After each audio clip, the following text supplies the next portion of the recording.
Hi guys, for today's video, naaday ko sa floating restaurant diri sa Lubok, Bohol. Ako ipakita ninyo guys nga sa kanindot diri. So let's go. So guys, mo siya ang Lubok River. Oh, di ba? Sa layo pa lang daan, nindot na kayo. Magnahinay taglakaw pa doon diri sa Obo. So karon guys natin sinilas vlog dara oh. My vlog, sila dito karon guys sa Lubok River here in the municipality of Lubok. So explore Lubok, explore the area here because there's a lot of floating restaurant. Alright, nautagagdanan eh.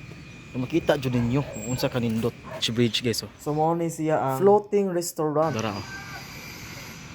Sheesh. So karon guys, direct ako to magbaro kay base mahulog ta. Wala bi ako nakadala og extra t-shirt, og short, og quacknet. Nakita man jud ninyo no nga grabe kalimpyo jud. Naa man siya ihugaw, pero kana siya kay mga tanom mo nang gikan diri sa taas hinay mga daghang dahon nga mga nahulog dara oh. Bisag mga surf, mga diaper ug unsa pa diha wa jud kitag basura ay except sa mga dahon. Kani nga lugar guys, usa na siya sa pinaka famous kay tuhod na siya floating restaurant nga balik-balikan sa mga local ug mga international nga mga bisita.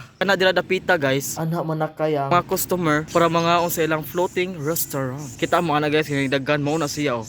Dara oh daggan oh.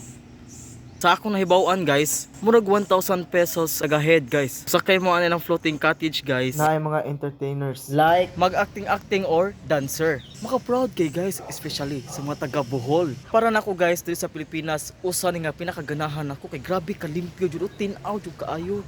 Ina grabe dako kaayo nga area jud pa doon gusto mo yan apa diri guys oh.